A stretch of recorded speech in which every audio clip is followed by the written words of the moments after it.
Well, good evening, Dirtfish friends, and a very warm welcome to the service park here in Leon. It's the end of day one at Rally Mexico, and as we expected, it's been a dramatic one. It really has, for one team in particular. We will come to that later on. Luke Berry, your first day out in the stages in Mexico. Where do we start? Listen, I think we have to start with the performance of Lappi, because I know that has impressed you enormously.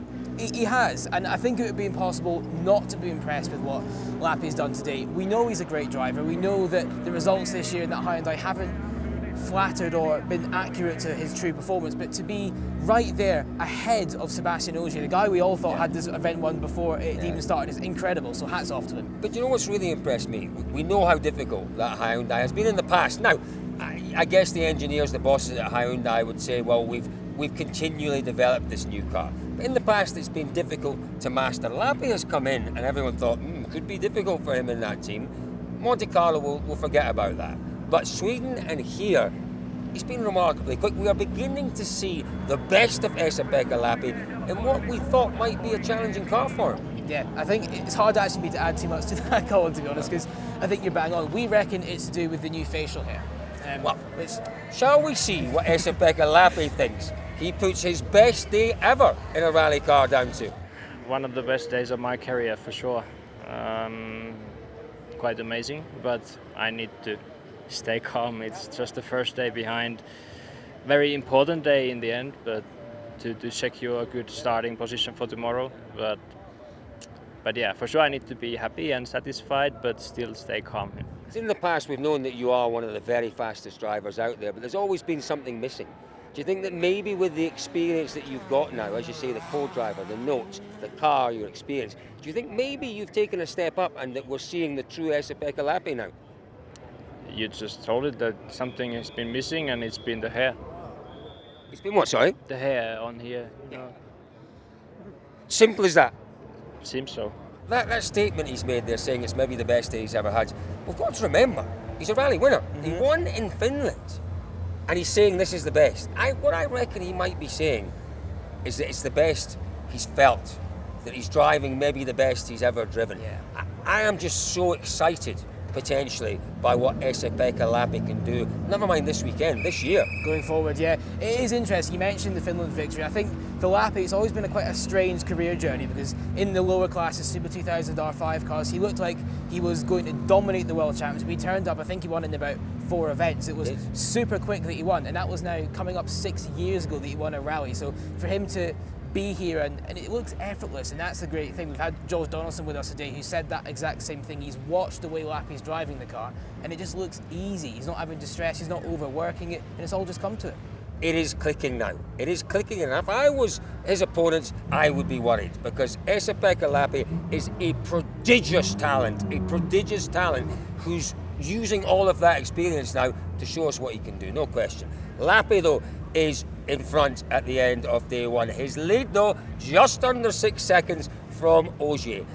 What did you make of Ogier's performance? It's a good question, that, actually, because I think if it wasn't for Lappi, we'd all be waxing lyrical about how brilliant it was, and I think it was a great performance. I think he's done everything he's had to. He said to us in the media zone down there that basically he's happy with his day, he's happy with the performance. You know as well as I do, or more than I do, he's the cleverest guy in the service park, isn't he? This is a controlled drive again from Ogier. It's interesting, I think he said it as well, that the gaps have been so close all day, but in the spectator stages when they've taken a bit of time out each other. But it's an interesting battle. Yeah. We've never really had Ogier versus Lappi, certainly not in this situation for a rally win. So I don't want to say Ogier will be surprised that he's behind, but I think you'll probably be quite happy that he's got somebody that he can go toe-to-toe with, and it'll help him raise his game tomorrow as well. It's keeping the pressure on Ogier. Yeah. You know, as you say, if Lappi hadn't had such a magnificent day, Ogier would have been miles away in the lead. I had a feeling at the end of the day that Ogier wasn't 100% happy with the car. Let's hear what he said at the end of the day, a little bit earlier on, just down there. It's been a good day for me. I'm quite happy, but in the same time, AP has done a great job as well, and he's in the lead tonight for 5 seconds, so there is still some job for us tomorrow. There is still some section where we see that we are losing time, and a bit more than we would like, but that means there is some analyze to do a bit tonight for the team, and try to see if we can find a little bit of extra split Is that- tomorrow. Is that the rougher sections again, maybe? It looks like some twistier section where we I don't know, missed something and maybe traction. I don't know. So we have to look for that. Yeah, do you know, look, I think it's clear that there is a weakness in that Toyota, and we saw it last year.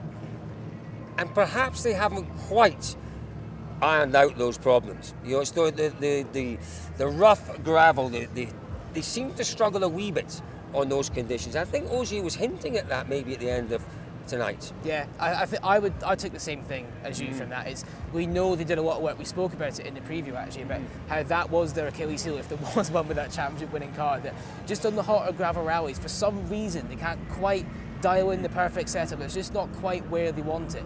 And as you say, it's probably hard to judge looking at the rest of his teammates. We'll get to them obviously later, but Kalle Rovanperä starting at second, in some ways first on the road after what happened with Tanak. So it's difficult to read too much into it, but equally very interested to hear Ogier isn't quite 100% happy either. Absolutely right. Now, you know, Ogier and Lappi have been the class off the field today. Just 6 seconds, under 6 seconds, separating those two. We've got to go back nearly 25 seconds then to Elfyn Evans, who's in third. Evans is in a nice battle with Thierry Neuville. There's just under 10 seconds between the two of them. We spoke to Evans at the end of the day. I have to say, I thought he was as relaxed, almost as confident as I've seen him for a little while. He seemed happy with his performance. Yeah, and I think he should be, because it's easy to look at the gap to the front, but obviously Evans did have a slightly more difficult road position than Sebastian and Jesse-Pekka. I think the key from here is make sure he has a good day tomorrow. Make sure that feeling, that confidence with himself and in the car remains for tomorrow, because Neuville, we know what he's like. He smells anything. He's going to be charging at Evans as much as he can. And for the championship positions, that's going to be crucial, those extra points as well. For me, you know, it's a really interesting battle, the battle between Thierry Neuville and Elfyn Evans, because you know what? It is looking interesting for the championship, and Evans, we have to say, Kalle Rovanperä is the number one driver at Toyota this year, and is the likely front runner in terms of the Drivers' Championship. But Elfyn will be there to help him out, and this weekend, the way things are shaping up, Elfyn can really help him out, but he needs to stay ahead of Neuville, you know, so that perhaps Hyundai can't do any jiggery-pokery with Lappi, and he takes the points off him. There's a lot riding on Evans' performance. There is. I'm actually quite interested in the way your brain's gone with that one. I hadn't really thought about it so deeply, I must be honest. I've had a bit of a slow day acclimatising to all the heat. It's not hot now, actually. It's quite nice. He's a Rally Scotsman. You know, in Scotland, this kind of weather is positively tropical, you know. Sorry, mate. Oh, how terribly rude of me. How terribly rude. Anyway, yeah, no, interesting, isn't it? You know, Evans is there. Can he keep a charging Neuville behind him? I think it ultimately depends on whether Neuville can find comfort in the Hyundai. I think that's probably. Are you wanting to say something? No, you're right. It is because we know from having spoken to Neuville, from having spoken to Sordo, that there are maybe one or two little niggling issues with the setup of that car. Neuville has to find that perfect setup, doesn't he? Yeah, it's an interesting day for Thierry. I think was it a rear right damper, I think he said it was, and the sort of last 3 stages of the afternoon, which kind of made things a bit strange and unpredictable, but it feels like a bit of a common theme with Thierry, where Fridays aren't always his best day, but he wakes up on a Saturday. We saw it in Sweden, and I think he won pretty much most of the stages, or a fair chunk of them in the morning. This is the thing, Evans is less than 10 seconds over him. That first stage tomorrow could be crucial to the battle lines. It's going to tell us what's going to happen. So the battles, we're going to watch the battle at the front, that's for sure. We're going to watch that battle for third. Let's hear what Elfyn Evans had to say to us a little earlier on. It's hard to be 100% happy, you know, when you're not fighting at the sharp end. And obviously Seb, one position behind, has been probably a bit faster than, you know, he should have been relative to us, you know, 1 car behind. So, yeah, I mean, still, I'm fairly happy, but of course, it's hard to be fully satisfied with those sort of gaps. There won't be any drastic changes, but of course, there's areas that perhaps we feel we could have been a bit stronger today, so we're going to discuss those now and see what we can improve tomorrow. Can you share those areas with us? No. Okay, have fun and see you tomorrow. So those are the battles we're watching very much at the front of the field. The person we haven't talked about, the team we haven't talked about, M Sport. They had an absolute nightmare of a stage 3 here. Tanak, clearly it was going to be a difficult rally for him. First on the road in Mexico is always enormously punishing, but turbo issue in stage 3. Pierre-Louis Loubet, he also had an issue in stage 3. Looks as if he hit something and broke the suspension, as did Jordan Serdaridis. Only one M Sport Puma limped out of stage 3. The one we're really interested in is Tanak. My goodness me, he's not happy. No, and what's interesting is actually, strangely, after what happened this morning, he didn't look too agitated. I think he maybe had time to accept it and he just went on. As the afternoon's gone on, when the rally's always gone bad to worse, the frustrations have started to creep in. He hasn't looked, and there's something, we haven't quite been able to get out of him yet. He's very good at not telling us things when we ask. I tried. He did try his best, I can confirm that. But there's something there. Even when the car is what we assume to be fully 100% healthy, just isn't quite there. And I think that's almost the worrying part, because on a rally like this with so much attrition, I know he lost 12.5 minutes this morning, but with not so many entries, cars can fall out, he could probably have got into the top 10 quite easily, and he still can. Yeah, absolutely. But that fight is going to be much harder to do when he's not happy with the car. I totally agree with you. A couple of other drivers had very difficult days. Danny Sordo was doing a great usual Danny Sordo job. You know, he was fairly quick. He was right there in the morning. Unfortunately, a puncture in the afternoon. We're not quite sure about what happened there, because again, he said he left the start line and the car was all over the place, hinting that maybe something wasn't right on the rear before that puncture. Very strange one. Yeah. We saw him at the end of the stage. We didn't really get too much out of him at that point, understandably. He's working on the car and he's stressed and he's come out of it. But yeah, a shame, I think, for Danny, because... But he's still there. Oh, a minute and a half down, he's still there to do a job for the team. The other driver that we'll wrap up here by talking about is Takamoto Katsuta. The birthday boy. Yeah. Oh dear, not the birthday he wanted, Luke. No, certainly not a present he would have wished to give himself.